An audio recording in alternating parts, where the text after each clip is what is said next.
spring of 1818, in the quiet German town of Trier, a child was born who would one day provoke empires and unsettle the very foundations of society. The Moselle River wound its calm path through vineyards and Roman ruins, carrying whispers of ancient glories, while cobblestone streets echoed with the routines of merchants, lawyers, and priests. In a modest house on Brückengasse, a boy took his first breaths, unaware that his restless spirit would grow into a force so powerful it could not be contained by borders, kings, or the orderly designs of the Prussian state. His name was Karl Marx, and from his earliest years it was clear that the walls of his family home would never be large enough to contain the storm gathering inside him. The Marx family represented a curious blend of tradition and transformation. His father, Heinrich, had studied law and prided himself on being a man of Enlightenment reason. A Jew by birth who converted to Lutheranism for professional survival, Heinrich embodied both compromise and conviction. He kept shelves lined with Voltaire, Rousseau, and Kant, and he urged his children to think critically, to challenge assumptions, to ask why things were the way they were. His wife, Henriette, anchored the household with warmth and Dutch sayings, her kitchen filled with the smells of bread and cheese, while the children clattered through the halls with energy that only sometimes felt manageable. Karl absorbed everything, the volumes of philosophy, the sharp debates at the dinner table, the contradictions of a family caught between old faith and new identity. The boy's teachers soon discovered that Karl possessed an unusual mixture of brilliance and defiance. At the Friedrich Wilhelm Gymnasium, he devoured literature and philosophy with equal passion, often submitting essays so full of intensity that instructors struggled to grade them. One teacher complained of his unsettling habit of interrogating every premise, never accepting a simple answer, always pushing further. By adolescence, Karl was already a provocateur. He didn't just want to learn history, he wanted to unmask its hidden forces. He didn't simply repeat theological lessons. He questioned why human beings should bend to invisible authorities while their daily lives were so visibly filled with hardship. At 17, his graduation essay betrayed flashes of the themes that would consume him for life. Though written in the conventional style required by the school, between its pious lines one could feel a tension pulling against orthodoxy. Karl wrote of unity, of humanity bound not merely by religious devotion but by earthly struggles, by the common fate of labor and suffering. It was as though the young man was already whispering, even to himself, that the bonds of this world might matter more than the promises of the next. His headmaster, sensing the spark of something both brilliant and dangerous, noted that Marx showed too much intellectual energy for his own good. Outside the classroom, Trier itself taught Karl lessons that no book could offer. Roman ruins stood like bones of an empire long gone, their arches crumbling into the earth, while Prussian bureaucrats imposed order with cold precision. The vineyards grew in terraces that looked eternal, yet local farmers struggled under taxes that left their children hungry. The contrast between beauty and oppression seeped into Karl's consciousness.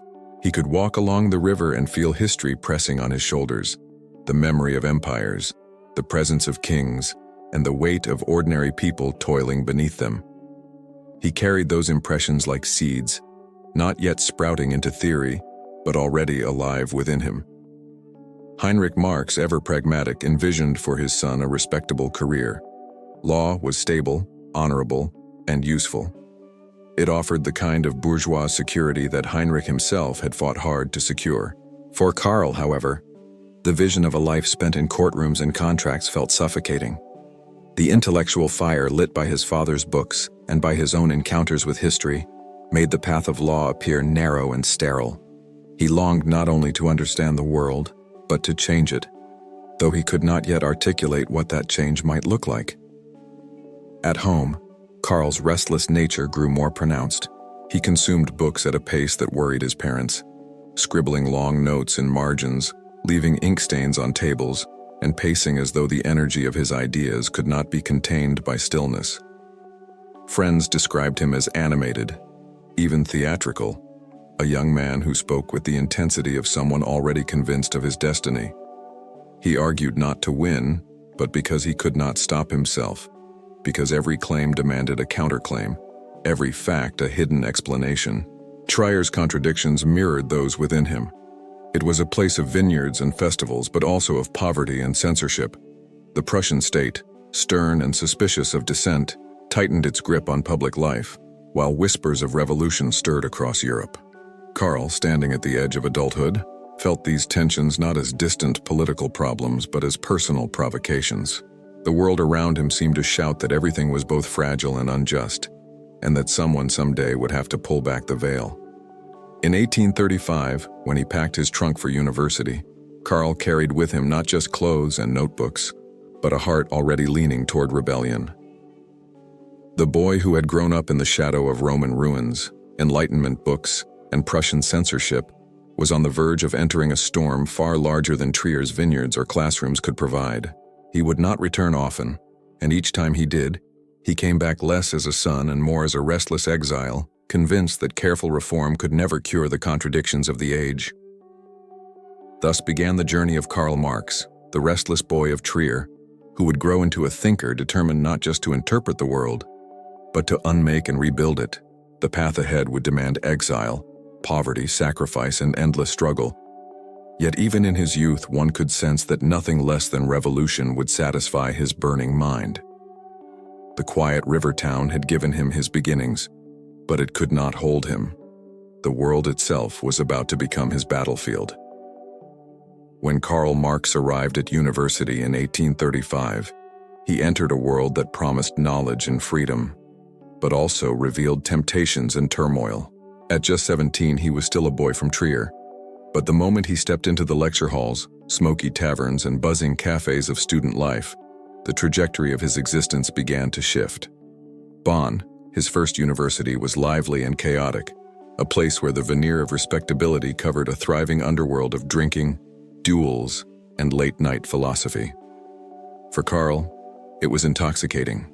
He enrolled officially to study law, honoring his father's wishes, but books of jurisprudence rarely held his attention for long. The rigid structures of legal thought seemed pale compared to the intoxicating poetry of Goethe or the labyrinthine arguments of philosophers. His notebooks from this time, scattered with fragments of poems and half-formed aphorisms, reveal a young man more interested in wrestling with questions of destiny, love, and the human spirit than in parsing statutes and precedents. He had a restless intellect that could not be contained within the dry corridors of law. Bonn also awakened in him another hunger, the taste of excess. The city's student clubs offered not just debates, but indulgence. Karl threw himself into the whirlwind of student life with the same passion he devoted to ideas. He drank heavily, spent money he did not have on fine cigars and tailored coats, and joined in duels that left faint scars on his body, but deeper impressions on his father's worried mind. Heinrich, ever the cautious pragmatist, watched with growing alarm as his son's letters spoke less of studies and more of boisterous nights, debts, and near arrests. "Your wild escapades," Heinrich scolded in one desperate letter, "may be excused in a boy, but not in a man who must make his way in the world." The father's warnings fell on ears already turning away from parental authority. Karl's appetite for life was too great, his sense of destiny too strong, to be tamed by the ordinary path of a law student. By 1836, he transferred to the University of Berlin, leaving behind Bonn's tavern brawls for a city more severe, more disciplined, but also more intellectually electrifying. If Bonn had fed his excesses, Berlin would feed his mind. In Berlin, Karl encountered the towering shadow of Georg Wilhelm Friedrich Hegel, the philosopher whose ideas still dominated German intellectual life. Though Hegel himself had died in 1831, his ghost haunted the lecture halls. Professors, radicals, and conservatives alike debated his vision of history as a dialectical process, a drama of opposing forces that collided and resolved into progress. To a young man already restless with contradictions, the allure was irresistible.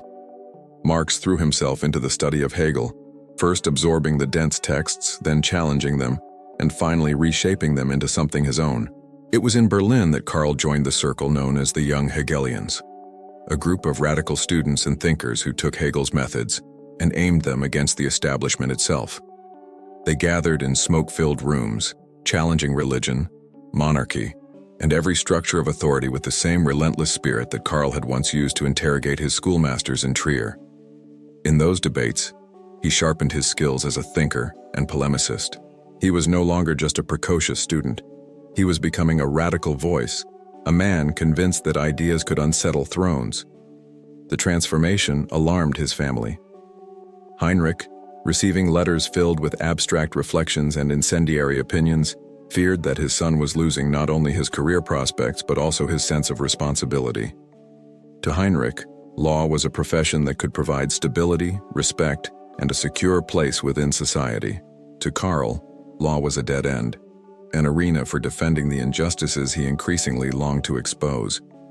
The tension between father and son deepened, as though the conflict of generations mirrored the very dialectical struggles Karl was beginning to theorize. Berlin hardened him in other ways too. Unlike Bonn, with its drunken freedoms, the Prussian capital bristled with censorship, surveillance, and rigid discipline. Yet it was precisely within that atmosphere of constraint that Karl's rebellious spirit grew sharper. He began to see authority not as a guide, but as an adversary. His notebooks filled with verses of dark poetry, meditations on despair and defiance. One fragment spoke of gods who fall and darkness that swallows light, lines that seemed to anticipate not only his philosophical battles, but also his lifelong tendency to wrestle with despair, even as he chased grand visions of human liberation. As he immersed himself in philosophy, Karl gradually abandoned law altogether. He attended lectures less and less, preferring long hours buried in books of history, theology, and political economy. He grew fascinated with the materialists of antiquity, those early philosophers who dared to root reality not in divine will but in matter itself. It was here, in the dusty pages of Epicurus and Democritus, that Marx glimpsed the beginnings of a worldview that placed human struggle and material conditions at the heart of history, rather than the dictates of kings or the promises of heaven.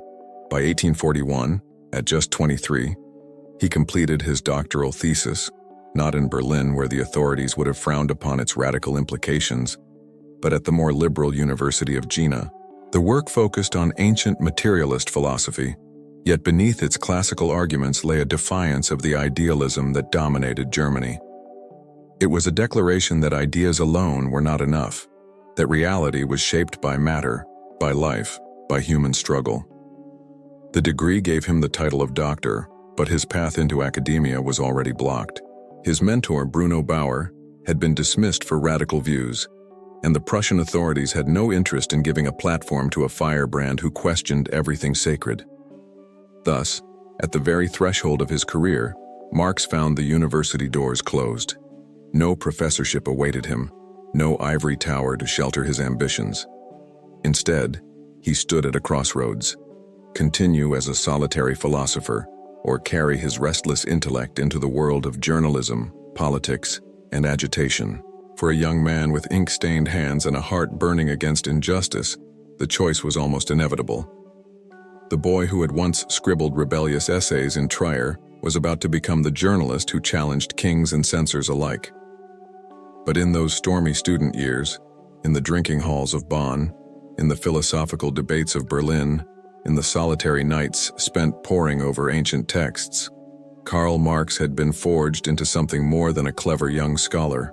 He had become a restless, revolutionary mind, one that would no longer be satisfied with simply interpreting the world. Already the question was rising within him like a demand. What if the world itself could be changed? By the time Karl Marx turned 24, the course of his life had already veered away from the careful path his father once imagined. Law, with its neat codes and appeals to authority, was now a closed chapter. In its place stood philosophy, not as an academic pursuit with safe lectures and polite debates, but as a restless, dangerous force capable of shaking the very foundations of society. Where other young men his age were mapping out respectable careers, Karl was already striding toward exile, controversy, and a life marked by confrontation with power. The transformation from aspiring lawyer to radical philosopher had not been instantaneous, but gradual, shaped by both circumstance and conviction. The Prussian state had made it clear that there was no room in its universities for voices like his. Professors who pushed too hard against religious orthodoxy or political authority were silenced, dismissed, or watched by censors. If Karl had once entertained dreams of lecturing in crowded halls, those dreams evaporated the moment he saw how swiftly Bruno Bauer, his mentor and fellow Hegelian radical, was cast out. For Marx, this was not simply a personal disappointment. It was a revelation. Truth would never flourish within institutions designed to defend the status quo. Philosophy, he decided, must live not in classrooms, but in the streets, the newspapers, and eventually the movements of history itself. Exiled from academic life before he had even entered it, Marx sought a new platform. He turned to journalism, the only profession where words could still cut through censorship, at least briefly, before the authorities swooped in with their black ink and bans. He began to write for the Rheinische Zeitung, a liberal newspaper in Cologne that offered him both freedom and danger. At first, his articles were tentative, touching on issues of local governance and mild reform, but it did not take long for his voice to sharpen. Soon he was dissecting the misery of Moselle wine growers crushed by taxes, mocking the petty officials who stifled dissent, and pointing to the contradictions between lofty ideals and grinding poverty. Readers felt the sting in his prose. So did the censors.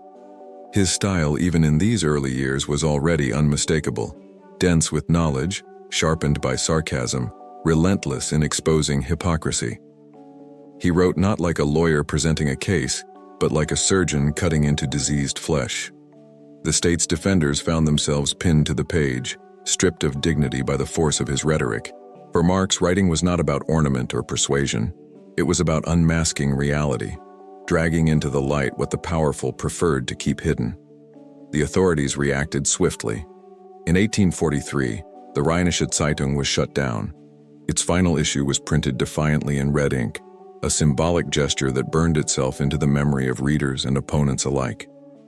For Karl, the closure was a bitter vindication. His words had mattered enough to provoke suppression, and if he had been hoping for compromise with the establishment, that hope was now gone. Journalism had taught him the thrill of influence and the sting of censorship, but it had also confirmed what he was beginning to suspect, that no amount of reform within the system could correct its injustices. Something more radical, more dangerous, was required. At the same time, philosophy remained his compass. Hegel's dialectics had shown him that history moved not in a straight line but through conflict, contradiction, and transformation. The young Hegelians had taught him that religion and monarchy were not sacred institutions, but human constructs, fragile and vulnerable. Yet Marx was already pushing further, asking whether ideas alone could ever drive history. He began to argue that beneath theology and politics lay something more fundamental: the material conditions of human life, the labor of men and women, the struggle to survive. Ideas mattered, but only because they grew from the soil of material existence. This turn from idealism to materialism marked one of the great pivots of his life. It was no longer enough to critique religion as illusion or monarchy as tyranny. The deeper question was, who worked, who suffered, who profited? Beneath the surface of culture and ideology, Marx saw the pulse of economic struggle. This insight, still only a seed in the 1840s, would later bloom into his greatest work, but already it set him apart from his peers. While others debated theology, Marx studied taxation. While others quarreled over philosophy of spirit, he scrutinized property rights. It was an intellectual shift with revolutionary consequences. By the time the Rheinische Zeitung was suppressed, Marx had also made another decisive choice. He would not face the storm alone. In June of 1843, he married Jenny von Westphalen, the woman who had been his companion since youth, the daughter of a Prussian baron who gave up her aristocratic comforts to follow a man already marked as a radical. Their marriage was both romantic and political, a partnership that would endure poverty, exile, and loss. Jenny was more than a wife. She was his first editor, his fiercest critic, and the anchor without which his restless spirit might have drifted into despair. In choosing her, Marx demonstrated the same defiance that shaped his philosophy, a refusal to accept the dictates of class, convention, or authority. Together, Karl and Jenny left Germany for Paris, the city of exiles, dreamers, and revolutionaries. Paris in 1843 was alive with ideas. Its cafes hummed with political debates. Its streets still bore the scars of revolution, and its salons gathered radicals from across Europe. For Marx, it was both an escape and an awakening. In Germany, censorship had crushed him. In Paris, he discovered a community of thinkers and agitators who fed his imagination. He debated anarchists, communists, and utopians, sharpening his disagreements, clarifying his own vision. He saw firsthand that philosophy could not remain abstract. It had to be tested against the lives of workers, artisans, and peasants. It was in Paris, too, that Marx began to realize that his philosophy was not merely about interpreting the world, but about transforming it. The exile who had left Germany with nothing but notebooks and conviction was beginning to see himself not as a philosopher in the traditional sense, but as something new. A theorist of revolution. The law was behind him, philosophy was being reshaped in his hands, and history itself was becoming the stage on which he would act. Thus, the young man who once dabbled in duels and drunken nights was now forging a doctrine that would one day set cities ablaze. The transition from law to philosophy had been more than a change of subject. It was the birth of a worldview that would define his life. Exiled, censored, and already marked as dangerous, Karl Marx stood at the threshold of the life that awaited him. A life of wandering, writing, and unyielding struggle against the structures of power. And in Paris, in smoky cafes and cramped apartments, the restless philosopher began to dream of revolution with ink-stained hands and a fire that no exile could extinguish. By the time Karl Marx settled in Paris, he was no longer simply a disillusioned law student or a restless philosopher.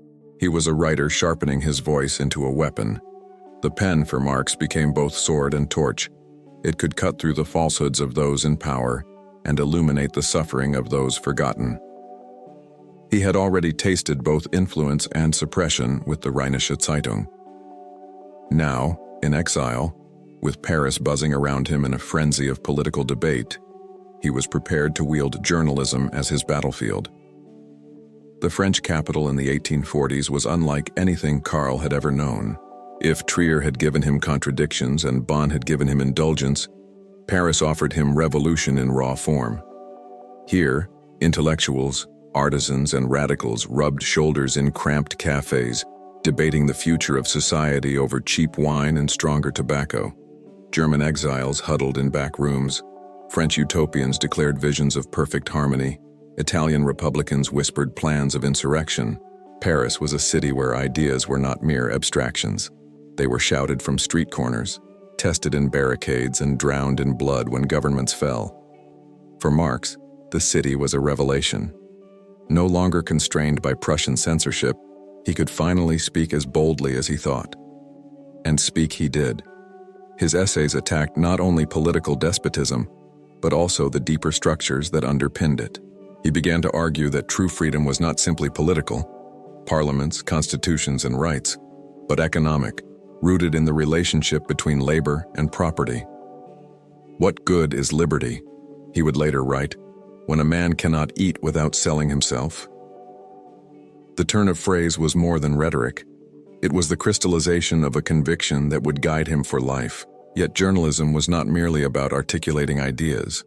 It was about clashing with authority, and Paris gave him plenty of opportunities. The French government, under pressure from the Prussian crown, soon grew wary of this young German exile stirring trouble in their capital. His essays on religion, property, and political rights drew the gaze of both French police and Prussian spies. He was watched, noted, and reported on. Far from silencing him, the surveillance only deepened his defiance. To be noticed by power meant his words mattered. To be censored meant he had struck close to the nerve. Jenny, his wife, became both his partner and his anchor in this period. Their modest apartment was filled with papers, books, and the smell of cheap ink, while Jenny worked tirelessly to edit his drafts, smoothing his dense prose and urging him to make his ideas more accessible. She reminded him again and again that the workers he hoped to inspire could not wade through endless abstractions. His words had to speak to their lives, their hunger, their pain. Karl listened, reluctantly at times, but he never forgot. Jenny's edits became the unseen scaffolding of his arguments, the invisible presence in the essays that began to echo across Europe. In 1844, one essay in particular marked his first major break from liberal politics. On the Jewish question. While framed as a response to a debate about religious freedom, it became something far larger. Marx argued that true emancipation could never be achieved by political rights alone. Even if the state granted freedom of religion, the deeper alienation of human beings under economic exploitation would remain. The question is not about religion, he wrote, but about the emancipation of man from economic bondage. It was a radical statement that tore through the polite conversations of liberal reformers. Political rights were not enough. The structure of society itself had to change. The French radicals around him responded with fascination and skepticism. Utopians like Proudhon dreamed of harmony between classes, of cooperatives where justice might flow naturally. Marx, though sympathetic, dismissed such visions as castles in the air. He wanted something harder, sharper, built not on dreams but on the iron contradictions of reality. The clash between utopian idealists and Marx's emerging materialism would define his Paris years. He debated late into the night, scribbled furious notes at dawn, and poured his energy into essays that struck at the root of society's order. But authority was not idle. By 1845, under pressure from Berlin, the French government ordered him expelled. Once again, exile became his fate. The ink was barely dry on some of his most incendiary writings when he packed his books into crates and prepared to leave. He had been in Paris barely 2 years, yet the city had transformed him. He arrived as a displaced scholar. He left as a radical voice who had begun to frame the struggle not as one of reform but of revolution. The closure of the Rheinische Zeitung had taught him that censorship could silence newspapers but not ideas. His Paris exile taught him something deeper, that ideas alone were not enough. They had to be linked to the conditions of workers, to the material struggles of daily life. Journalism was not simply about writing, it was about preparing the ground for a movement. With his expulsion, Marx was forced to carry this realization into yet another city, another exile, another stage in his restless journey. Cologne, Trier, Bonn, Berlin, Paris. The list of places was growing, each one leaving its mark on him. The boy who once scribbled essays under the gaze of schoolmasters had become a man whose words could unsettle governments. Journalism had given him a taste of authority's wrath and a glimpse of the power of print. But more importantly, it had shown him the limits of critique without action. For Marx, the pen would always remain vital, but it was no longer sufficient. Philosophy, journalism, and exile had all led him to the threshold of something larger, the recognition that history itself had to be set on fire. Exile became the rhythm of Karl Marx's life, a relentless displacement that both tormented him and sharpened his resolve. In early 1845, when the French government, acting under Prussian pressure, ordered him to leave Paris, he packed his books and manuscripts once again, gathering Jenny and their growing family into the weary routine of departure. They had no wealth, no security, only determination and a belief that somewhere in some corner of Europe, his pen could still find air enough to breathe. This time, the journey carried them to Brussels, a city less glamorous than Paris, but temporarily safer, a place where Karl could regroup, refine his arguments, and plan the next stage of his intellectual assault on the world. The exile was bitter, yet it carried with it unexpected opportunities. Paris had introduced him to radical circles that broadened his vision, but Brussels gave him the space to work with fewer distractions. While the cafes of Paris had been filled with endless debate, Brussels offered long nights of writing, where silence was broken only by the scratching of his pen and the restless pacing of his mind. Here, he could gather the fragments of insight scattered across years of philosophy, journalism, and polemic, and begin to forge them into a coherent framework. It was also in Paris, just before his expulsion, that he had experienced one of the most decisive encounters of his life. In a smoky cafe in 1844, Karl had met Friedrich Engels, the sharp-eyed son of a German textile manufacturer who had just returned from Manchester with stories of industrial misery.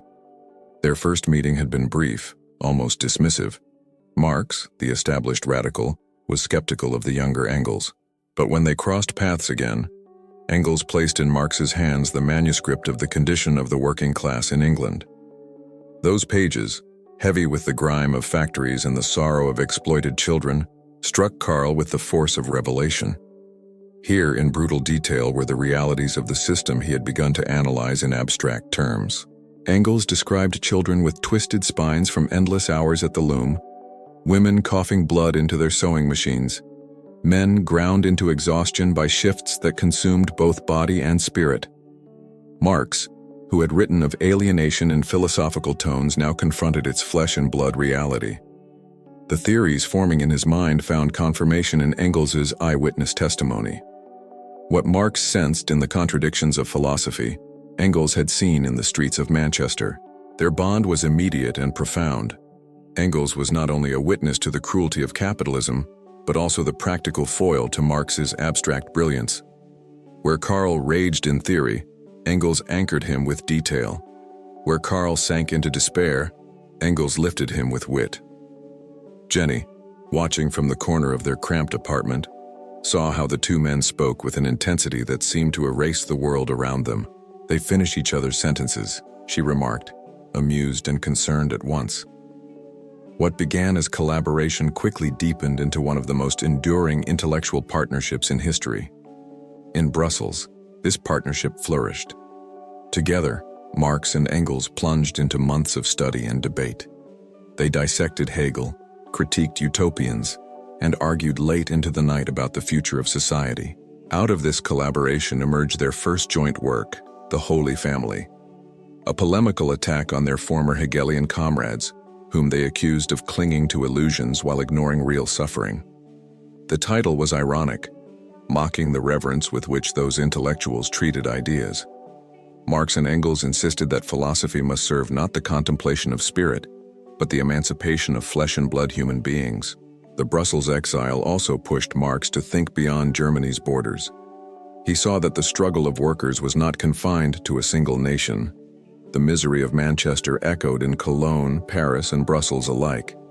The industrial system, with its gears of exploitation, stretched across Europe, and so too must resistance. This was the seed of what would later become internationalism, the conviction that the working class of all nations shared a common fate and therefore a common struggle. Still, exile carried with it a weight that pressed heavily on the family.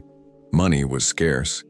Jenny pawned belongings to buy food, while Karl buried himself in work, often ignoring his own health in the process. Their children grew up in an atmosphere of intellectual fervor and material scarcity, surrounded by books yet often lacking bread. Friends who visited their apartment remarked on the chaos. Stacks of papers, smoke-filled air, children crying, Jenny editing drafts while Karl paced and dictated. Poverty and passion coexisted in that cramped space, each feeding the other, each shaping the destiny of the family. Yet despite the hardship, Brussels proved fertile ground.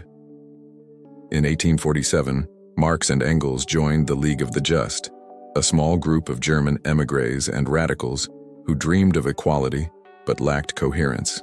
Together, the two men transformed it into something sharper, fiercer, and more disciplined, the Communist League. Their goal was no longer abstract debate or scattered reform, but a global movement, bound by theory and driven by the urgency of revolution. Out of this collaboration, in the winter of 1847-1848, came the document that would echo across centuries, the Communist Manifesto. Written in Brussels but destined for the world, it was drafted with Engels' clarity and Marx's fire, shaped by the conviction that history itself moved through class struggle. Its opening lines, "A specter is haunting Europe," announced not just a theory but a prophecy, a call to arms that would ring in the ears of rulers and workers alike.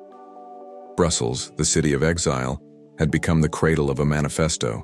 The boy from Trier, the restless student of Bonn and Berlin, the silenced journalist of Cologne, and the expelled radical of Paris, had now found both his partner and his voice. From the ashes of displacement, Something new was taking shape, a vision that claimed not just to interpret the world but to change it forever. The encounter that would change Karl Marx's life began not with a clash of ideas, but with a shared recognition of injustice. In the summer of 1844, inside a modest Paris café thick with smoke and debate, Marx sat across from Friedrich Engels, a young man whose origins could not have been more different from his own. Engels was the son of a wealthy German textile manufacturer, a man who knew factories not from theory but from bitter observation. He had walked through the mills of Manchester, seen children bent over machines until their spines curved, and breathed in the dust that killed workers slowly while enriching their masters. Where Marx had arrived at conclusions through philosophy, Engels brought the confirmation of lived reality. At first, Marx had dismissed him. Their earlier meeting in Cologne had been brief and unimpressive. Marx, already forging his reputation, had little time for a businessman's son who seemed like another utopian dreamer. But Engels was no dreamer. He carried with him the raw notes of a manuscript, the condition of the working class in England, pages smudged with ink and soot, filled with statistics and stories of industrial misery. He slid the manuscript across the table, and as Marx read, something shifted. Here was no abstraction, no lofty rhetoric about freedom or progress, but the brutal reality of capitalism laid bare. Children coughing blood, women locked in endless toil, men reduced to shadows of themselves. Engels had seen it with his own eyes. The two men began to talk, and what started as conversation turned quickly into something deeper, a torrent of shared recognition. They spoke with such intensity that the cafe's other patrons turned to stare. Engels described the Manchester slums, and Marx found in his words the flesh and blood confirmation of theories he had been sketching in notebooks. Marx explained his vision of history as driven by material forces, and Engels, who had seen profit charts rise as workers' bodies fell, nodded with grim understanding. They interrupted each other, finished each other's sentences, argued only to sharpen their agreement. By the end of the night, it was clear. This was not just a meeting, but a partnership. When Marx was expelled from Paris the following year, Engels followed him to Brussels without hesitation. It was a remarkable decision. Engels could have chosen comfort, returned to his father's firm, and lived the life of a bourgeois gentleman. Instead, he chose exile, poverty, and the company of a man whose vision matched his own defiance.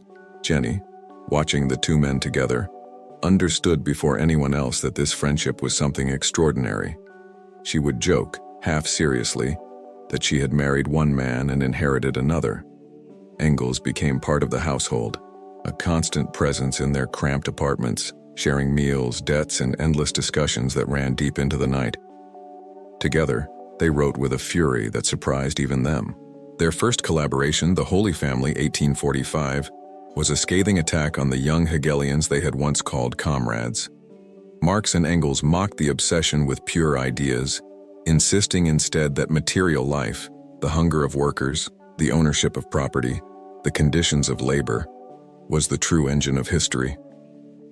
Philosophy, they argued, could not remain an ivory tower exercise. It had to descend into the factories, into the streets, into the hands of those who suffered. The book did not sell widely, but it announced their method. Ruthless critique, grounded in reality. The partnership was not just intellectual. Engels, recognizing Marx's inability to manage money and his endless bouts of illness, began to support him financially.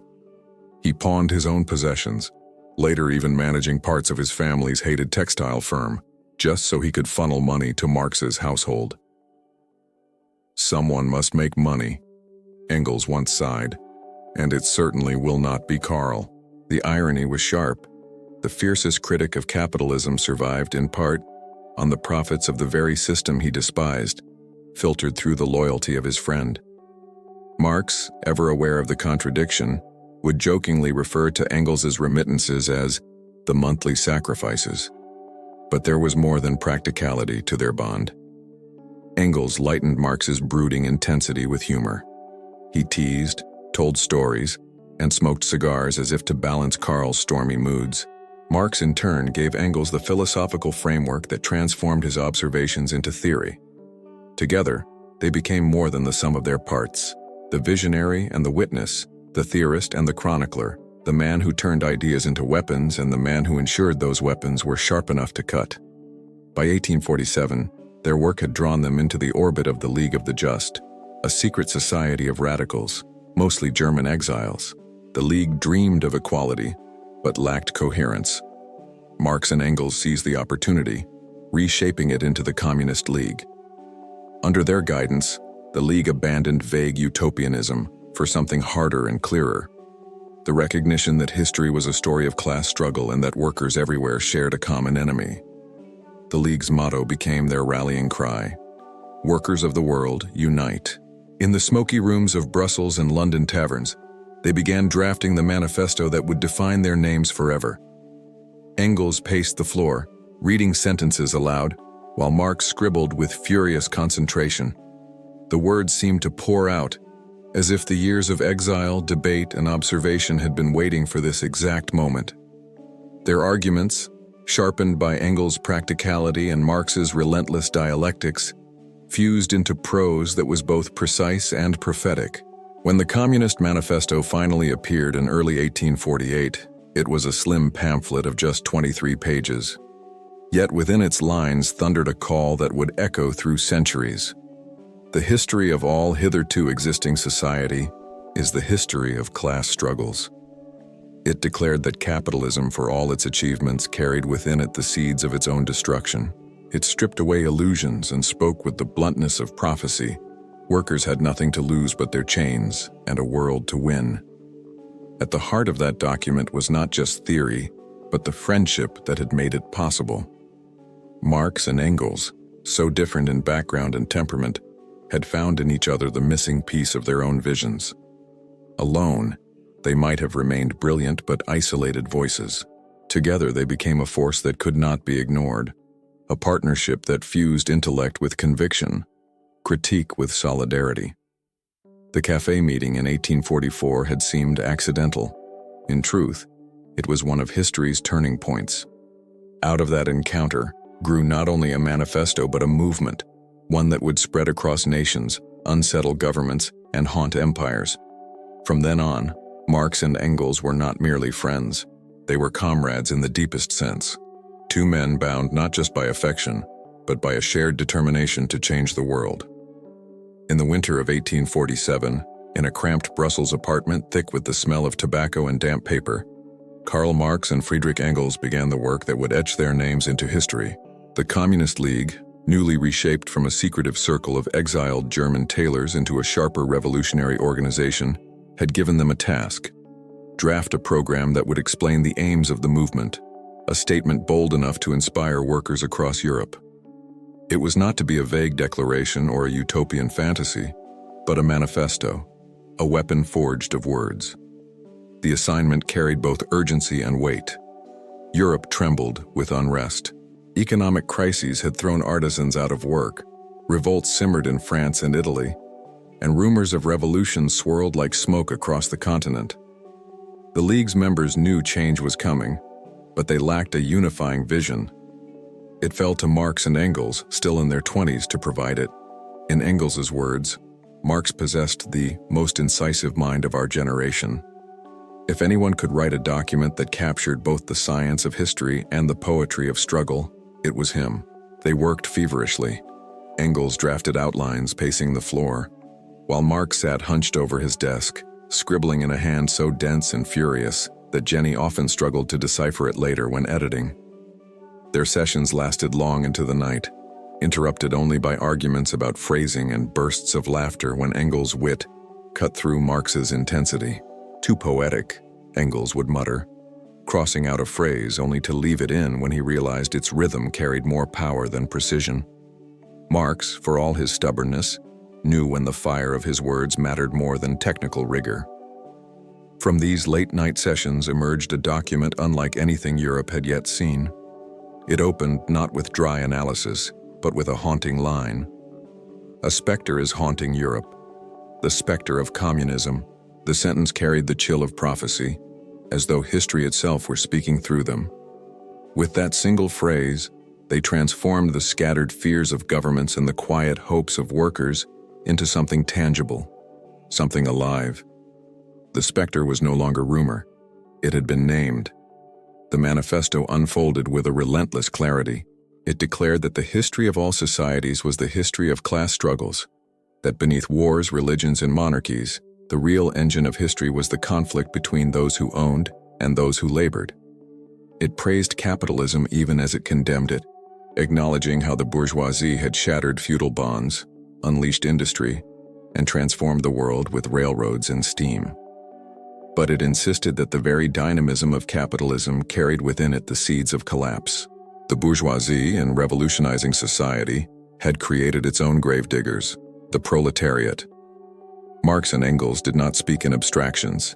They described workers reduced to commodities, their labor bought and sold like cloth or coal. They mocked the pretensions of the bourgeoisie, stripping the halo from every profession once honored, priests, doctors, lawyers, revealing them as servants of capital, and they issued a call that was both promise and threat. The proletarians of the world, bound by shared exploitation, must unite to overthrow their oppressors. The manifesto's closing lines carried the force of a trumpet blast. Workers of all countries unite. You have nothing to lose but your chains. You have a world to win. It was more than conclusion. It was incantation, a rallying cry meant to echo in taverns, workshops, and barracks alike. In 23 pages, Marx and Engels condensed years of theory, months of debate, and centuries of struggle into a text that burned with urgency. When the document was completed, it was printed as a modest pamphlet in February 1848. Few could have guessed its destiny. The initial print run was small, its distribution limited to scattered circles of radicals. Many copies were smuggled, read in secret, or passed hand to hand among workers who debated its bold claims. And yet, at almost the same moment, the world outside seemed to conspire with its message. In Paris, that very month, revolution erupted. The monarchy toppled in 3 chaotic days, and the streets filled with barricades. Across Europe, uprisings spread, from Vienna to Berlin, Milan to Budapest. The manifesto had been published not into silence but into fire. Still, the early impact was modest. Few of the revolutionaries of 1848 had read it.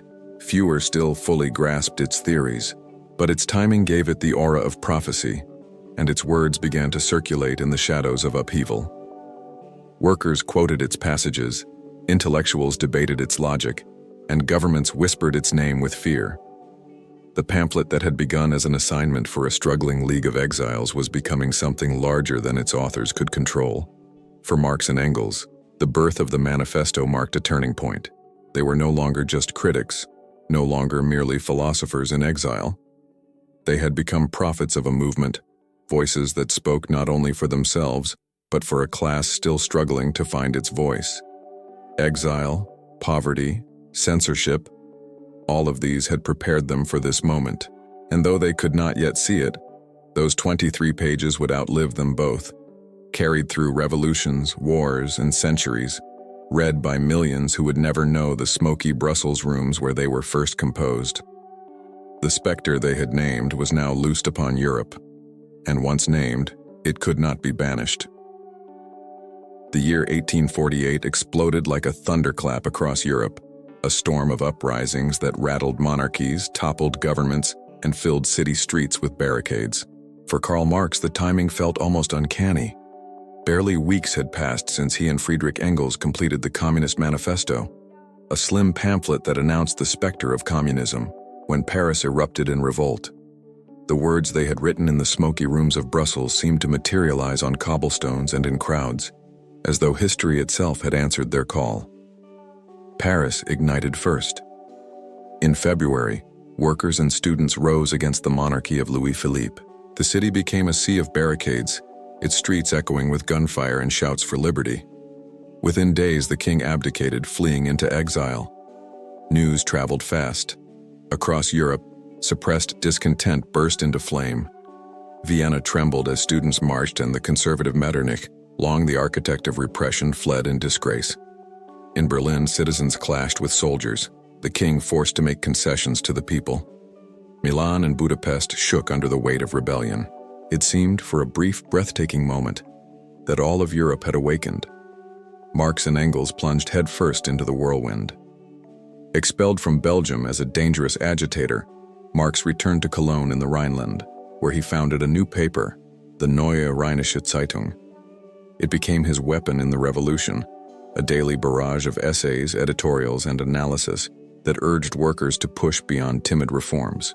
Where liberals sought constitutional adjustments, Marx demanded the dismantling of the entire order. He mocked half measures, warning that the bourgeoisie would betray the movement the moment their own interests were secured. "Revolution," he wrote, "is not a dinner party but the storming of heaven." The paper grew rapidly, its circulation expanding as workers devoured its fiery prose. For many, it was the first time they encountered their struggles named with such clarity. Marx wrote of landlords, capitalists, and monarchs not as eternal fixtures, but as actors in a drama of class struggle, destined to be overthrown. The authorities, predictably, bristled. His editorials were censored, lawsuits piled up, and his name spread through the police networks of Prussia as a man to be watched if not arrested. Engels, meanwhile, embraced the revolution not only with his pen, but with his body. In the uprisings that swept through Baden and the Palatinate, Engels joined armed fighters, a soldier-philosopher who wielded rifle and theory with equal determination. He rode alongside insurgents, helping to plan battles, and narrowly escaped capture when the revolution faltered. For Engels, who loved both action and analysis, the experience confirmed his belief that the workers' cause was not just an intellectual exercise, but a living struggle that demanded sacrifice. Yet the tide of revolution, so swift in its rise, proved just as swift in collapse. By late 1848 and into 1849, reactionary forces regrouped. Monarchs who had trembled only months before now returned with armies. In Paris, the new republic crushed worker uprisings in June with merciless violence, killing thousands in the streets. In Vienna, imperial troops retook the city. In Berlin, the king reasserted control, his promises of reform revealed as empty. Across Germany, the revolutionary assemblies dissolved in disarray, and by the summer of 1849, the dream of sweeping change lay in ruins. For Marx, the collapse was both devastating and clarifying. His newspaper was suppressed, its final issue defiantly printed in red ink before the presses fell silent. He faced arrest, forcing him once again into exile. Jenny, pregnant and weary, packed their meager belongings as they prepared to leave Germany behind. They had known poverty, but now they faced it in its starkest form. Exile without income, reputation without refuge. In May 1849, Marx fled to Paris, only to be expelled again within weeks. With no other options, he and his family settled in London, where they would remain for the rest of his life. The revolutions of 1848 left scars on Marx's mind. He had seen the courage of workers, their willingness to fight and die for a better world. He had also seen the cowardice of liberals who betrayed the cause to secure their own property. Most of all, he had seen the resilience of the old order. Thrones might shake, but armies stood firm.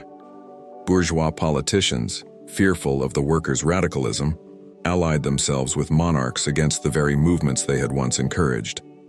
Yet Marx refused to despair. He interpreted the defeats not as the end, but as proof of his theory. The bourgeoisie, he argued, had revealed their true nature, incapable of carrying revolution to its conclusion. Only the working class, united across nations, could accomplish that. The revolutions had failed because the proletariat was not yet organized, not yet conscious of its historic role. The task ahead then was to awaken that consciousness, to build the movement that could turn fleeting uprisings into lasting transformation. Exile in London would force Marx into years of poverty, but it would also give him time to transform his experiences into theory. In the ruins of 1848, he found the raw material for his greatest work. The streets of Paris and Berlin had shown him revolution in practice. Now, in the reading rooms of the British Museum, he would dissect the system that had survived it. The fire of 1848 had burned bright and brief, but it left behind embers that Marx intended to keep alive. For Jenny, the children, and Marx himself, the price of those years was immense. Hunger gnawed, debts mounted, and the cold London fog seeped into their bones. But the boy from Trier, now hardened by exile and failure, was no longer simply a restless thinker. He was a revolutionary in exile, determined to understand why the old world had survived, and how one day it might finally be brought down. London greeted Karl Marx not with opportunity, but with hardship that pressed on him with relentless weight. In 1849, the family arrived exhausted, carrying only their children, a few belongings, and the memory of revolutions crushed under soldiers' boots. The city loomed vast and indifferent, its fog swallowing strangers whole, its streets crowded with carriages, beggars, and the grime of an empire at its height. To Marx, who had fought across newspapers and barricades, London was both a prison and a refuge, the only place that would tolerate his presence, and the last city he expected to call home. The family's first years there were brutal. They settled in Soho, in a cramped flat on Dean Street, where the walls leaked damp and the air smelled of stale bread, coal dust, and sickness. Poverty was constant, not in the abstract terms of philosophy, but in the gnawing hunger of children and the humiliation of pawning belongings. Jenny, once the daughter of Prussian aristocracy, endured with quiet dignity, stretching every coin, mending clothes until the fabric frayed into threads, and still finding time to edit Karl's dense manuscripts. Their children often went without shoes, sometimes without food. Debts piled up and creditors knocked at the door with threats of eviction. For Karl, the humiliation was sharp. He pawned his overcoat more than once, even in the dead of winter, to buy medicine or bread.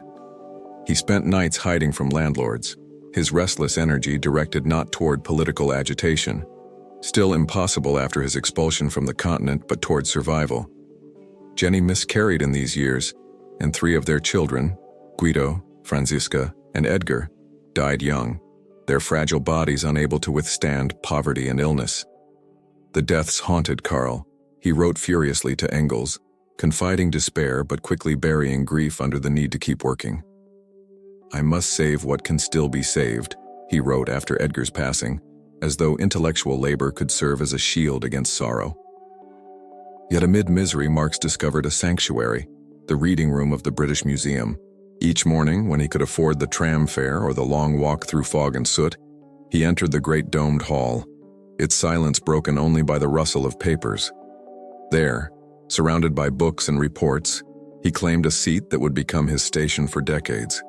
It was in that room, day after day, that he began the labor that would define his life, the dissection of capitalism itself. The contrast between his existence and his work was startling. At home, he faced hunger and loss. In the museum, he pored over parliamentary blue books, economic tables, and factory inspectors' reports, his margins filling with furious notes.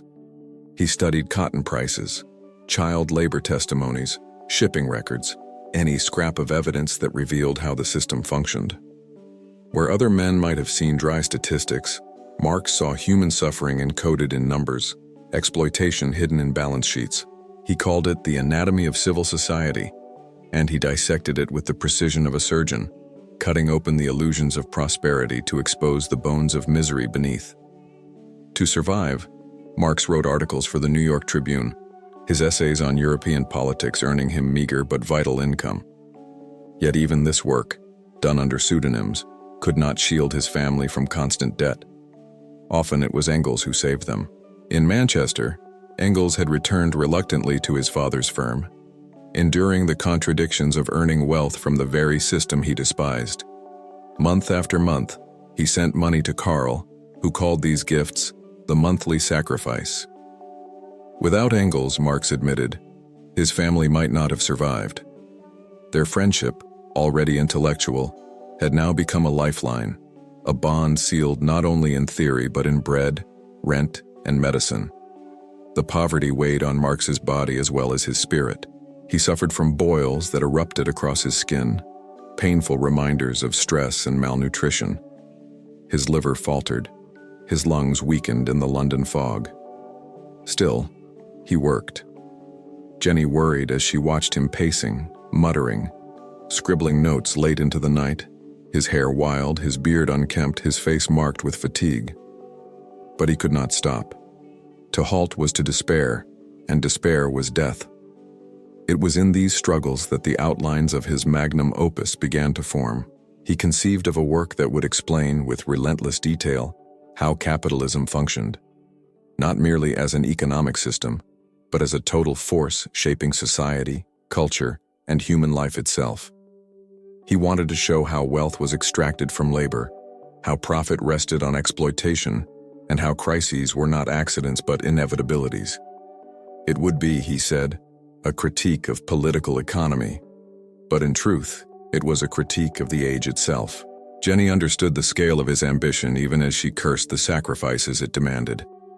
She called the project the monster, a creature that consumed paper, time, and health, always demanding more while giving little in return. The manuscript grew in fragments, notebooks stacked with drafts, each page stained with ink and tobacco. Years passed in this rhythm. Poverty, loss, the museum's silence, and the ceaseless expansion of the monster. The Marx household became a strange paradox. Misery and brilliance intertwined. Children played among piles of books. Visitors found Jenny editing dense passages, while Karl lectured from memory about surplus value or commodity fetishism. The family lived on the brink of ruin, yet inside their flat burned an energy that refused extinction. Poverty might strip them of possessions, but not of conviction. London was not kind to Karl Marx. It stripped him of illusions, battered his body, and claimed his children. Yet it also gave him the space to transform from a revolutionary journalist into a theorist of history itself. In exile, denied the barricades, he turned to the archives. In despair, he turned to analysis. In suffering, he found the determination to map the very system that had condemned him. The revolutions of 1848 had failed, but in London, Marx began to prepare the intellectual arsenal for those yet to come. The struggle was no longer in the streets. It was in the pages of his manuscripts, in the patient unmasking of capitalism's machinery. And though the world ignored him, though his name was little known beyond circles of exiles, Marx pressed on, convinced that one day his monster of a book would roar. By the 1850s, the reading room of the British Museum had become Karl Marx's second home, his sanctuary, and his battlefield. Each morning, wrapped in a coat often too thin for the London fog, he made his way through the city's soot-stained streets, sometimes after pawning even his last possession to afford the day's bread. Once inside the great domed hall, however, he became a different man. Surrounded by the smell of paper and ink, by towering shelves that seemed to contain all of human knowledge, he settled into his habitual seat, number 7, and vanished into the world of books. The attendant soon grew accustomed to his routine. He would arrive as the doors opened, claim his place, and pile the desk with reports until the wooden surface nearly disappeared beneath them. Factory inspector accounts, shipping manifests, government blue books, obscure economic treatises, all were gathered into his orbit. For hours on end, he scribbled notes in his crabbed handwriting, filling page after page with furious marginalia. When fatigue set in, he stood pacing the aisles, muttering to himself before diving back into his papers. Some called him eccentric, even mad. Yet behind the wild beard, the stained fingers, and the hollow eyes was a mind sharpening its blade for a monumental task. Marx was not writing a book. He was building an autopsy of the modern world. His aim was not to critique one policy or another, not to expose a single scandal or injustice. He wanted to dissect the very anatomy of capitalism, to show how it lived, how it fed, and how it destroyed. It would not be a pamphlet for agitation, but a massive work of theory, one that explained why revolutions failed and why they must inevitably come again. Jenny, watching the endless manuscripts pile up at home, gave the project its nickname, the Monster. The monster consumed everything. Paper and ink disappeared into it faster than the family could afford. Time vanished into drafts that stretched into the night. Marx's body weakened under the strain. His boils flared so painfully that he sometimes had to stand at his desk, refusing to sit, muttering about the absurdity of a philosopher whose own skin rebelled against him. His health crumbled, but he pressed on, driven by a sense that the world's injustice demanded his labor. that only by finishing The Monster could he give the working class a weapon worthy of its struggle. The book took form slowly, chaotically. Pages filled with careful economic analysis were followed by furious passages of sarcasm, mocking economists who treated markets as sacred natural laws. In one section, he compared capital to a vampire, feeding on living labor until nothing remained. In another, he described factories where children's bones softened from phosphorus fumes, turning statistical reports into gothic horror. It was not only analysis but indictment, a fusion of scholarship and fury, reason and rage. Outside the museum, life remained harsh. Jenny pawned silver for the 100th time. The children grew up among hunger and illness. Marx wrote dispatches for the New York Tribune, essays on European politics that paid just enough to keep the landlord at bay, but never enough to lift them out of poverty. More than once, the family faced eviction. Yet through it all, Engels's lifeline continued. Each month from Manchester, Engels sent money earned from managing his father's hated textile firm. Without him, the monster might have died in its cradle. Marx never forgot the irony that capitalism itself, through Engels's reluctant profits, funded the critique that sought to destroy it. At last, after nearly 2 decades of notes, drafts, and revisions, the first volume of Capital emerged in 1867. Published in Hamburg, it was a thick, daunting tome, nearly 1,000 pages of dense argument. Marx had poured his soul into it, convinced that it was the book that would unmask the secret of the system. He waited for the world to respond. Instead, silence. The initial print run of 1,000 copies sat in warehouses. The Times of London ignored it. Even comrades in the socialist movement found it overwhelming. August Bebel, a rising German socialist, confessed that reading it gave him headaches. The disappointment cut deeply, yet Marx refused to see it as failure. He told Engels that the book's time would come, that history would catch up with it. And in a sense, he was right. Though ignored by newspapers and parliaments, Capital began to circulate among workers and radicals, smuggled into factories, read aloud in study groups, quoted in union halls. In Leipzig, printers debated its formulas. In Russia, students copied passages by hand to slip past censors. Slowly, quietly, the monster found its readers. But for Marx, the monster was never finished. Volume I was only the beginning. Volumes 2 and 3 remained in draft form, scattered notebooks filled with economic formulas, digressions on medieval land rights, and even rants about fertilizer. He promised Engels that each would take only 6 more weeks to complete, but the weeks stretched into years. His perfectionism was relentless, his curiosity boundless, his procrastination legendary. Engels teased him, urging him to stop revising and publish. But Marx could not let go. He chased every thread, every contradiction, determined to map capitalism down to its last vein. The British Museum years transformed Marx from a revolutionary journalist into something larger, a scholar who sought to chart the invisible machinery of the modern age. His exile, his poverty, his grief, all were poured into the pages of Capital. It was a work born not in ivory towers, but in hunger and exile, in the damp streets of Soho, and the silence of the Reading Room. The world might have ignored it at first, but Marx knew what he had created. It was more than a book. It was a weapon disguised as scholarship, a slow-burning fuse he believed would one day ignite. And though he could not yet see it, the monster would outlive him, spreading across continents, carried in whispers, smuggled in trunks, debated in cafes and factories. For now, though, Karl Marx remained in London, an exile with failing health, a family on the brink of ruin, and a book that sat in warehouses. Yet beneath the silence, the specter stirred again. The years of the British Museum had given the working class a text that would haunt the world. On a damp evening in September 1864, St. Martin's Hall in London filled with the sounds of boots shuffling on wooden floors and voices speaking in a dozen different accents. The hall, lit by flickering lamps, trembled with anticipation. French trade unionists, German exiles, Italian Republicans, British workers, and curious onlookers crowded shoulder to shoulder. What brought them together was desperation, and hope. The knowledge that across Europe, workers were crushed under the gears of industry, and the conviction that only by uniting could they resist. That night, amid smoke and murmurs, the International Workingmen's Association was born. History would call it the First International, and Karl Marx, though little known to many present, would become its brain and its beating heart. Marx had not been the organizer of the meeting. He arrived almost reluctantly, still consumed by the endless revisions of Capital.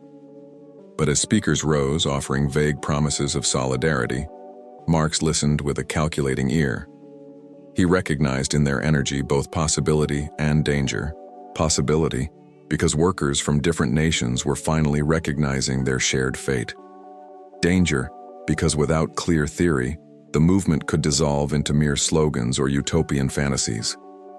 When the time came to draft the founding address and statutes, the task fell to Marx. He accepted, aware that words could make or break the fragile unity of the gathering. That very night, back in his study, Marx set to work. Fueled by coffee and his usual restlessness, he wrote until dawn. The inaugural address that emerged was a masterpiece of balance. He condemned the suffering of workers in terms so vivid that no one could doubt his solidarity, yet he avoided language that would alienate moderates. He praised the solidarity already shown by British workers supporting strikes abroad.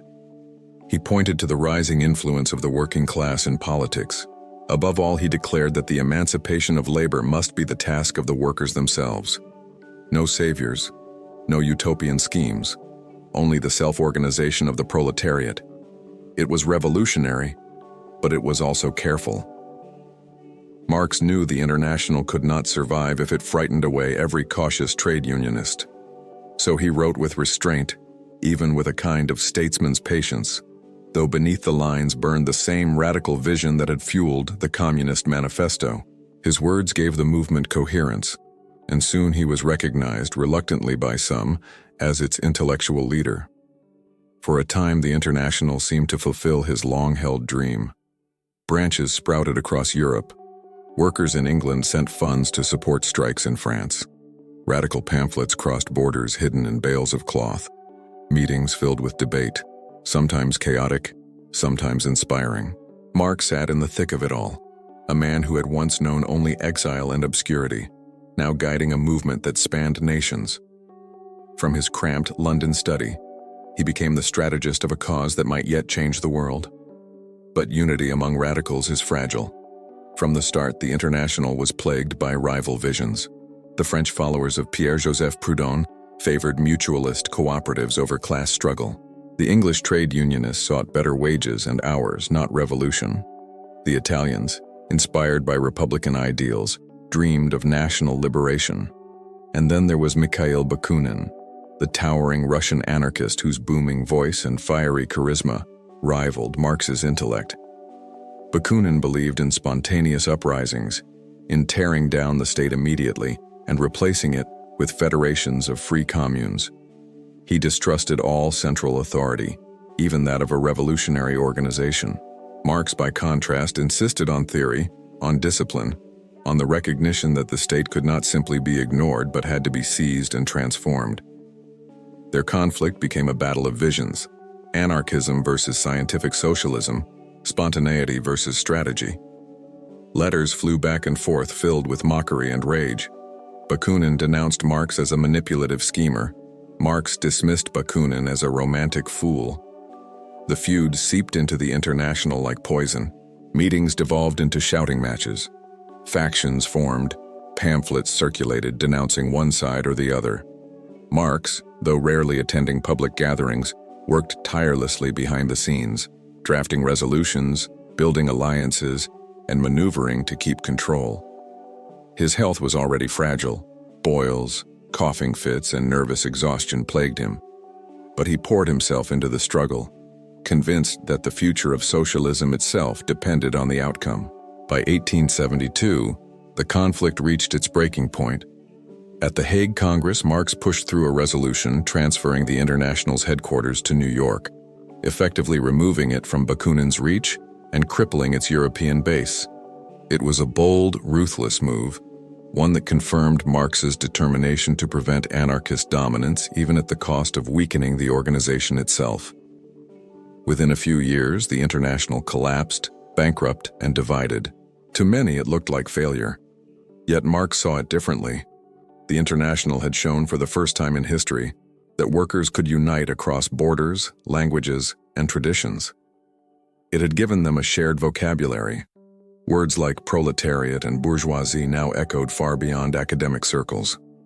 It had proved that solidarity was possible even if fragile, and it had confirmed for Marx the need for discipline and theory. Without them, he believed, revolutions would flare brightly only to be extinguished, as they had in 1848. The First International ended not in triumph but in schism, yet its fingerprints lingered everywhere. Workers who had once been isolated now thought of themselves as part of a global struggle. Governments had learned to fear not just local strikes but an international movement, and Marx himself, though exhausted, had stepped from the shadows of exile into the role of strategist for a cause larger than any single nation. He returned to his desk, to the endless revisions of capital, to the fog of London, and the grief of personal losses. But the memory of those years in the International never left him. For a brief moment, he had glimpsed the possibility of a united working class. For a brief moment, the dream of solidarity had taken form, and though it collapsed, he remained convinced that history would raise it again, stronger, sharper, and more determined. In the spring of 1871, Paris once again became the epicenter of revolution, and Karl Marx, sitting hundreds of miles away in London, could scarcely believe what he was witnessing through the pages of newspapers and the frantic letters of comrades. After 2 decades of exile, after the collapse of the First International into factional quarrels, after years spent among manuscripts and calculations, Marx now saw his theories tested in the fire of history. The Paris Commune, 72 days of workers' power, arrived not as he had predicted, but as if history itself had chosen to mock his caution and yet vindicate his vision. The Commune was born out of war and betrayal. France had been humiliated in the Franco-Prussian War of 1870. Its emperor, Louis Napoleon, captured, and its government fled to Versailles. Paris, besieged and starving, refused to surrender. When the new government attempted to disarm the National Guard and seize the city's cannons, workers and ordinary Parisians rose in defiance. On March 18, 1871, the French state abandoned its capital, leaving the city in the hands of its own people. For the first time in modern history, workers governed a great city. Marx watched with fascination and unease. The Commune had not emerged from careful planning or from the ripening of economic contradictions, but from chaos, hunger, and patriotic defiance. Its leaders were not disciples of theory but artisans, printers, teachers, and even poets. Yet what they created in those brief weeks astonished him. They abolished the standing army, replacing it with a citizens' militia. They introduced free education, including for girls, redesigned schools to foster critical thinking, and opened communal kitchens for the hungry. They seized factories abandoned by owners and turned them into cooperatives. They declared church and state separate, confiscating church property and turning it to public use. In the heart of the city, women like Louise Michel took up arms and organized battalions, while radicals debated policy in the shadow of the Louvre. To Marx, reading these reports, it was as though history itself had suddenly discovered the form he had been searching for. The Commune was messy, improvised, fragile, but it revealed the possibility of workers not only rising up, but governing themselves. In his pamphlet The Civil War in France, written during and immediately after the events, Marx called the Commune the finally discovered political form of the emancipation of labor. He praised its radical democracy, where officials were elected and recallable, paid the wages of ordinary workers, and lived under the same conditions as those they governed. Yet Marx also saw the dangers. The Commune, for all its courage, lacked coordination. It hesitated when decisiveness was needed. It allowed its enemies time to regroup. In Versailles, the government, allied with Prussian occupiers, prepared for a counterstrike. Marx, pacing his London study, wrote feverishly, urging the communards to act boldly, to march on Versailles, to consolidate power before it was too late. His letters arrived slowly, often too late to matter. The Commune was moving on its own terms, and history, once unleashed, could not be directed by pamphlets from afar. In May 1871, the counterattack came. French troops stormed Paris in what became known as La Semaine Sanglante, the Bloody Week. Street by street, barricade by barricade, the city was retaken in fire and blood. Communards fought desperately, women and men alike, but the slaughter was merciless. As many as 20,000 Parisians were executed, often without trial. Bodies lay piled against the walls of Père Lachaise Cemetery, where bullet holes can still be seen today. The city smelled of gunpowder and ash. Marx read the reports with horror, tracing lists of the dead with trembling fingers. The defeat crushed him personally, yet it also deepened his conviction. The Commune, he insisted, had not failed because its ideals were wrong, but because it was isolated, betrayed, and drowned in blood. For Marx, its memory became sacred, a glimpse of what was possible, proof that the working class could govern, that the state could be remade. In the Civil War in France, he turned tragedy into inspiration. The Commune, he wrote, has stormed heaven. Governments across Europe saw it differently. To them, the Commune confirmed their worst fears. They strengthened police, censored newspapers, and hunted radicals with renewed ferocity. Even many liberals recoiled, horrified by the sight of workers executing priests or tearing down monuments. Marx himself became infamous. The Times of London denounced him as the Red Terror Doctor. Politicians pointed to him as the mastermind of the Commune, though he had merely observed from exile. His name became synonymous with revolution, whispered in parliaments with fear and hatred. For Marx, the Commune was both triumph and wound. It vindicated his belief that the emancipation of labor must be the work of the workers themselves. It revealed in practice the potential of democratic self-rule, but it also exposed the cost of hesitation, the brutality of counter-revolution, and the loneliness of exile. He knew the memory of Paris would linger, both as inspiration for radicals and as a warning for rulers. The streets had run with blood, but from that blood had risen a myth, a symbol, a lesson written in fire, that workers could, even briefly, grasp power. When he closed the last pages of his pamphlet, Marx understood that the Commune would haunt him for the rest of his life. It was the revolution he had long awaited, but one he could not shape, defend, or save. It was a glimpse of the future, extinguished by the cruelty of the present. And yet in those 72 days, Paris had given him something no book, no theory, no barricade had ever given, proof that heaven could indeed be stormed. The 1870s descended on Karl Marx like a slow storm, less dramatic than the uprisings of 1848 or the bloodshed of the Paris Commune, yet heavy, relentless, wearing down his body and spirit with the force of time itself. He was no longer the fiery young exile scribbling manifestos in cramped apartments. He had become the elder statesman of socialism, a figure alternately feared, admired, or misunderstood. But with that status came loneliness, illness, and the cruel attrition of loss. Marx's body, never strong, began to fail him with greater insistence. Years of poverty, poor diet, and unrelenting stress left him frail.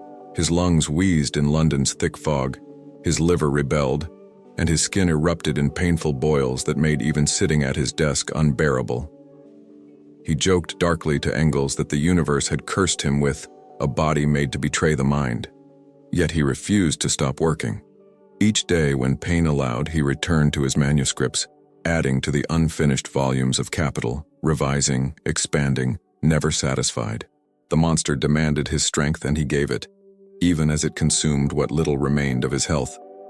At home, Jenny bore the weight of their declining fortunes with quiet endurance.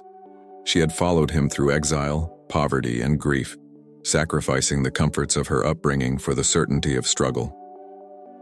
Now, in her later years, illness shadowed her as well. Her cough deepened, her strength waned. Marx, who had so often appeared aloof in public, became tender in private, reading her old letters aloud when sleepless nights overtook them, recalling the fiery youth they once shared. "You have been my general," he told her once, "the better half of every battle." But no tenderness could ward off the slow advance of disease. Their children, too, carried the burden of their parents' choices. Some were lost to early deaths, others grew restless in poverty. Yet daughters like Eleanor and Laura remained devoted, absorbing their father's ideas and carrying them into their own activism. Eleanor, in particular, sharp-minded and fiercely independent, became his closest companion in later years, translating, editing, and organizing in his name. She saw not only the thinker, but the vulnerable man behind the legend, the father whose hands trembled as he tried to keep up the appearance of strength. Outside their home, Marx's reputation had grown far beyond the cramped rooms of Soho. The failure of the Commune had made him infamous. Conservatives painted him as the hidden hand behind every strike, every riot, every whisper of unrest. Newspapers called him the Red Doctor, the Black Terrorist, the Grand Puppet Master of Revolution. He laughed at the exaggerations, knowing full well his influence was less direct, but he also recognized the power of the myth. If rulers feared him, then perhaps they also feared the specter he had invoked decades earlier. Yet admiration came too. Socialists across Europe sought his counsel. In Germany, the Social Democratic Party rose to prominence, quoting his words in parliament. Russian radicals exiled in Siberia or plotting in secret circles wrote to him as if he were an oracle, asking whether their peasant communes might leap past capitalism altogether. Even in England, where the working class remained cautious, his presence in London drew attention. Though he rarely appeared in public, his name had become a banner, his beard a symbol of defiance. Marx, however, was never satisfied with mere fame. He grumbled that most who claimed to be Marxists had not read his work, or worse, had misunderstood it entirely. He loathed dogmatism, warning friends not to turn his ideas into a catechism. "If anything is certain," he once remarked, "it is that I myself am not a Marxist."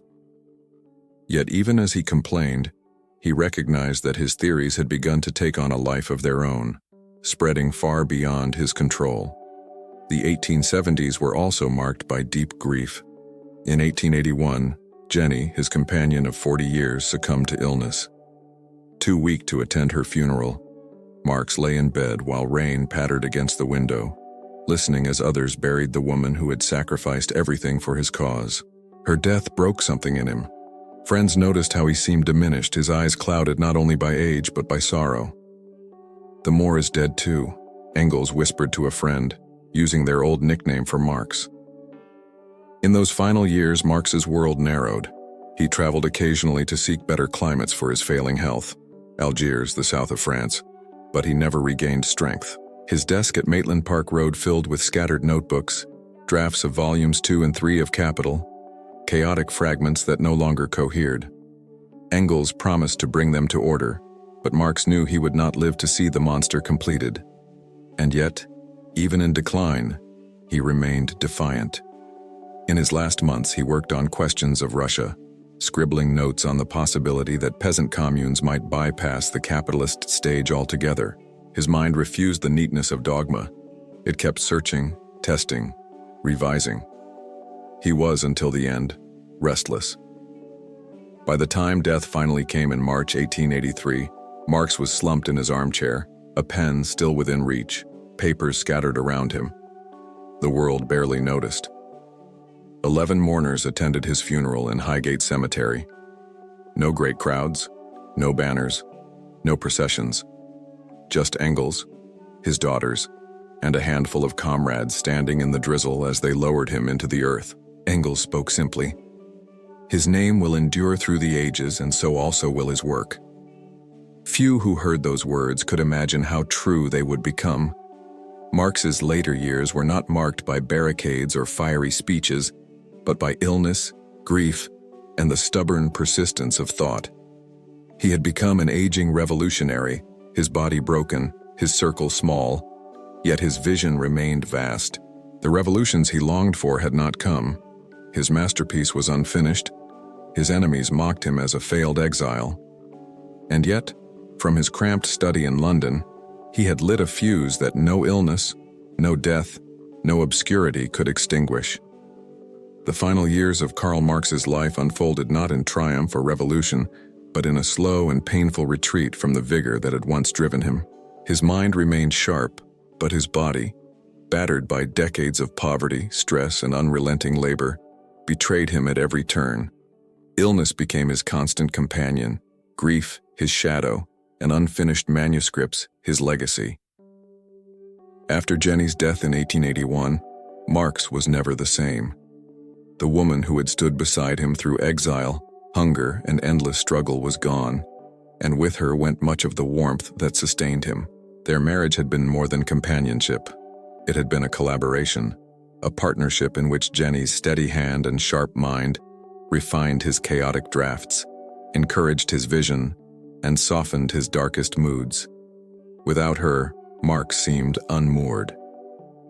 Eleanor, his devoted daughter, watched helplessly as her father drifted into sorrow, sometimes burying himself in work, other times staring blankly at the papers before him.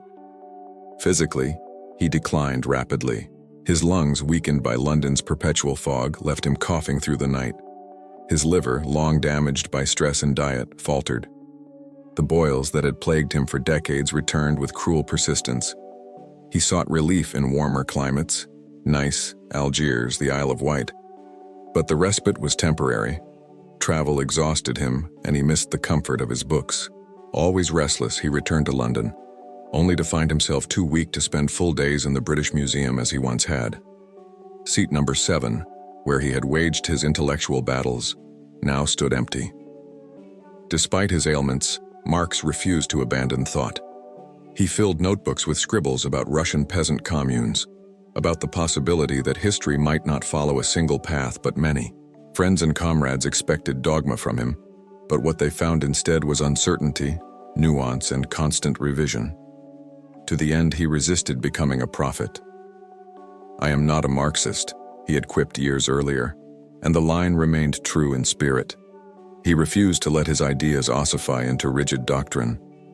Eleanor became his closest ally, reading to him when his eyes grew tired, transcribing his notes, and comforting him in moments of despair.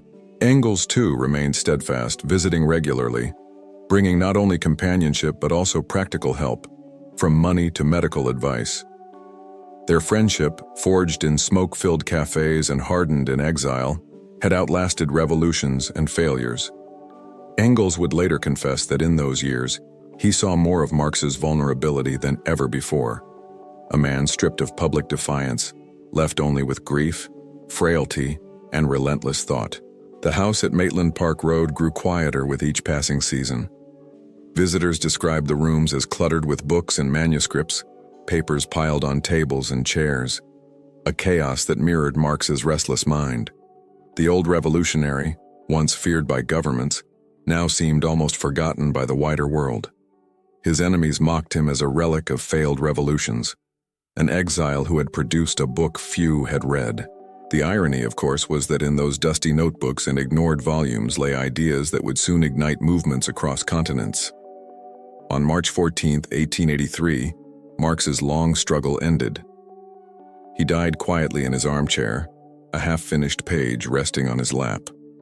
His housekeeper found him slumped, as though he had merely drifted into sleep, his pen still within reach. The official cause was bronchitis and pleurisy, but those who knew him understood that it was grief and exhaustion that finally overcame him. He was 64 years old. The funeral at Highgate Cemetery was small, almost shockingly so for a man who would later be remembered as one of history's most influential thinkers. Only 11 mourners stood in the drizzle to see him buried beside Jenny. There were no crowds, no banners, no songs of revolution, only a handful of family, friends, and Engels who delivered the eulogy. His voice, heavy with sorrow, carried a promise. His name will endure through the ages, and so also will his work. For Engels, the grief was doubled. He had lost not only a friend but a comrade of 40 years, the man with whom he had debated, argued, and dreamed of a new world. Yet he also knew that the responsibility of preserving Marx's legacy now fell to him. The unfinished drafts of volumes 2 and 3 of Capital sat waiting, dense and chaotic, filled with brilliance but also with tangents and contradictions. Marx had left behind a labyrinth of notes, and Engels resolved to bring order to them. "The revolution will need an editor," he remarked grimly, rolling up his sleeves. In death, Marx seemed almost as fragile as he had been in life, an exile buried in a modest grave, his great work unfinished, his name tarnished in the eyes of governments and ignored by the wider public. Yet those who stood in the drizzle at Highgate understood that something larger was at stake. The man who had spent his life in poverty and obscurity had also laid bare the hidden machinery of the modern world. His body had failed, his revolutions had faltered, but his ideas, scrawled in ink across thousands of pages, would not remain buried. The final years of Karl Marx were not glorious. They were filled with illness, sorrow, and decline. Yet within them lay a kind of defiance, an insistence that even as his body collapsed, his mind would not surrender. He died unfinished, but perhaps that was fitting. His life had always been a struggle against closure, against dogma, against finality. He had chased contradictions until the end, leaving the world not with answers but with questions sharp enough to cut into the next century. When the earth closed over Karl Marx's coffin in Highgate Cemetery, it seemed to mark the quiet end of a turbulent life. No crowds gathered, no chants shook the ground, no revolutions erupted in his honor. To the governments that had feared him, his death in March 1883 was almost an afterthought, a footnote in the endless business of empire and industry. Yet in that drizzle-soaked cemetery, a man stood determined that Marx's ideas would not fade. Friedrich Engels, comrade, confidant, and co-architect of decades of struggle, now carried the burden of keeping the fire alive. Engels grieved deeply, but he grieved with purpose. The friendship that had defined his adult life was gone, leaving him with stacks of chaotic manuscripts, fragments of Capital, and the knowledge that the world would never understand Marx unless someone made sense of the monster he had left behind. "The Moor has died," Engels told friends using their old nickname for Marx, "but the cause lives on." The task before him was monumental. Marx's drafts for volumes 2 and 3 of Capital filled notebooks, often illegible, filled with tangents about medieval farming or chemical fertilizer, dense with half-completed calculations and digressions that trailed into nothing. Engels set to work like an archaeologist unearthing a lost civilization. For 12 years he labored, editing, organizing, and stitching together Marx's fragments into coherent volumes. It was painstaking, exhausting, and sometimes heartbreaking. Engels confessed privately that he often felt as though he were arguing with a ghost, deciding which notes to keep, which to cut, how to honor the spirit of his friend while giving clarity to a text Marx himself had never finished. At the same time, Engels assumed the role of elder statesman for the socialist movement. He corresponded with radicals across Europe, offering advice, encouragement, and caution. In Germany, the Social Democratic Party grew into a formidable political force, quoting Marx even as it adapted his ideas to parliamentary struggle. Engels supported them, though he worried that electoral politics might dull their revolutionary edge. In Russia, young radicals devoured Marx's works in secret study circles, copying passages by hand to evade the Tsar's censors. They wrote to Engels asking whether their peasant communes could leap directly into socialism without passing through the fires of capitalism. Engels, ever pragmatic, gave careful answers, urging them to study their own conditions rather than treat Marx's writings as scripture. Indeed, Engels' greatest fear in those years was that Marx's ideas would be turned into dogma. He had seen it already in the growing disputes among radicals, some quoting Marx as though he were an infallible prophet, others denouncing him as irrelevant. Engels tried to remind them that Marx's strength lay in his method, in the relentless critique of reality, not in the frozen repetition of formulas. "Marx is no Bible," he told one overeager disciple. "He gave us tools, not commandments." Yet already, factions were forming, claiming the mantle of Marxism while twisting its meaning. The irony was painful. The man who had resisted becoming a prophet was now being canonized. In beer halls and lecture rooms, in pamphlets and street meetings, Marxism became a rallying cry, sometimes precise, sometimes distorted. In Germany, revisionists like Eduard Bernstein argued that capitalism could be reformed gradually, an interpretation Engels scorned but could not entirely silence. In Russia, Lenin and his comrades studied capital with an intensity that bordered on obsession, preparing for a revolution that would erupt long after Engels' death. Engels became both guardian and gatekeeper. He defended Marx against misinterpretation, wrote introductions to new editions, and corrected errors where he could. But he also recognized that the ideas were no longer his to control. History had taken hold of Marx's words, carrying them into contexts he and Marx could never have foreseen. The theory is not a dogma, Engels insisted, but a guide to action. Whether others would heed that warning was uncertain. Personally, Engels lived with relative comfort compared to the poverty that had tormented Marx. He inherited wealth from his family and used much of it to support socialist causes, funding newspapers, parties, and campaigns. Yet he never abandoned his role as Marx's second voice, the man who had walked through Manchester's slums and seen the misery that Marx dissected in theory. To younger comrades, he seemed almost mythical, a living link to the man whose name had become legend. When Engels himself died in 1895, his ashes were scattered off the coast of Eastbourne as he had wished. By then, Marxism had already become a global language of resistance. Strikes in Chicago echoed its phrases. Revolutionaries in St. Petersburg carried its banners. Students in Berlin debated its formulas late into the night. The specter that Marx and Engels had summoned decades earlier in a Brussels apartment had grown larger, more diffuse, more powerful than either could have imagined. After Marx, the struggle did not end. It only changed shape. Engels' stewardship ensured that the ideas survived their author, polished into volumes that would spread across continents. But with survival came transformation, sometimes faithful, sometimes distorted. Marx was gone, yet his ghost walked in every strike, every pamphlet, every whispered debate about the future of society. The man who had died in obscurity, buried with only 11 mourners, had left behind more than unfinished manuscripts. He had left behind a method for understanding the world, a vision that insisted the misery of the present was neither natural nor eternal. And even in the disputes, betrayals, and confusions that followed, that vision refused to die. When Karl Marx was laid to rest in Highgate Cemetery in 1883, the world barely paused to notice. 11 mourners stood by his grave, the drizzle washing over their faces as Engels vowed that his friend's name would endure. Few could have imagined how true those words would prove. In the decades that followed, Marx's ghost refused to stay buried.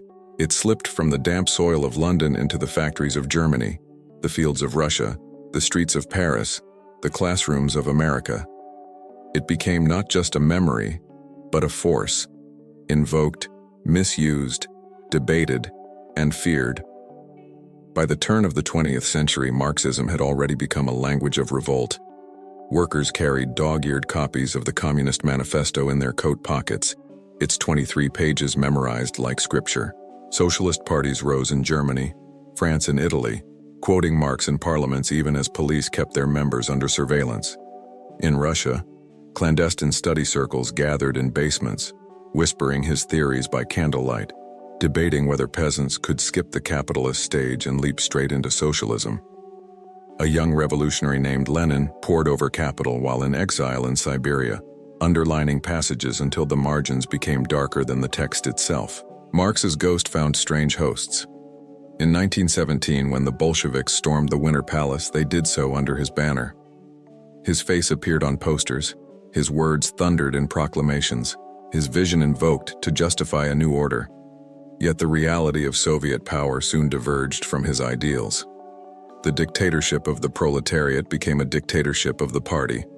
Factories ran on new forms of coercion, peasants were forced into collective farms, and dissenters faced prisons and firing squads. Marx had warned against turning theory into dogma, but now his name was attached to catechisms, recited as though they were unchallengeable truths. The man who once said, "I am not a Marxist," had become the patron saint of states that silenced critics in his name. In the West, his ghost took another form: fear. Governments invoked Marx as the shadow behind every strike, every protest, every demand for justice. In America, during the Red Scare, workers suspected of reading his books were fired, blacklisted, even imprisoned. In Britain, his name was spoken in Parliament as though it were a disease, yet repression only amplified his reach. The more rulers denounced him, the more workers wondered what ideas could provoke such panic. The specter grew not only in sympathy but also in notoriety, a figure both demonized and deified. But Marx's ghost was never confined to revolutions and regimes. It slipped into philosophy, literature, and even art. Thinkers like Antonio Gramsci, writing from a prison cell in Mussolini's Italy, reimagined Marxism to explain not only economics but culture itself, the way common sense and media carried the weight of domination. The Frankfurt School analyzed the subtle grip of advertising and radio, showing how capitalism could mold desires as easily as it managed production. In Paris in 1968, students painted Marx on the walls as they hurled cobblestones at police, fusing his critique with new calls for freedom and imagination.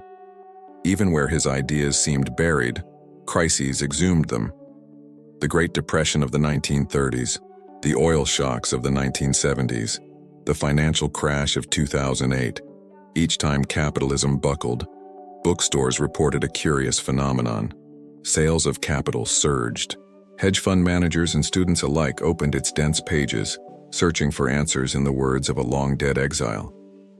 Professors who once dismissed him now taught him again, if only to explain the chaos their own textbooks could not. The irony was delicious. The system he critiqued kept resurrecting him every time it stumbled. In the 21st century, his ghost adapted once more. Gig workers stared at their ratings on apps, their labor measured by algorithms rather than overseers. Amazon warehouses timed bathroom breaks with the precision of a Prussian bureaucrat. Content moderators, scrolling through horrors on their screens for meager pay, echoed the alienation Marx once described in the factories of Manchester. The technology was new, but the logic was old. Labor as commodity, profit as God, humanity as collateral damage. Activists rediscovered Marx in the language of climate crisis too, pointing to his warnings about the metabolic rift between society and nature, the way capitalism devours the earth as hungrily as it devours workers. Of course, not all who claimed him were faithful heirs. His words were twisted, simplified, sometimes weaponized in ways he might have despised. But that, perhaps, was the fate of all great thinkers. Marx had never offered finished answers, only methods, questions, and critiques. He insisted on struggle, on contradiction, on relentless analysis. In that sense, his ghost was not one voice but many, fractured across continents and centuries, alive wherever injustice provoked the question, who benefits and who pays? Today, in the 21st century, statues of Marx stand in some cities while in others his books are banned. His name sparks debates in universities, chants in protests, and outrage in parliaments. Some see him as prophet, others as villain, still others as a thinker whose insights outlive his errors. But whether loved or loathed, he remains impossible to ignore. The boy from Trier, who once scribbled rebellious essays in school, had become a specter that even death could not silence. In the end, Marx's greatest legacy may not be the manifestos or even capital, but the restless spirit of critique he embodied. He refused to accept the world as given, refused to treat misery as natural, refused to believe that injustice was eternal. That refusal, stubborn, unyielding, insistent, lives on. His ghost does not dictate, it provokes.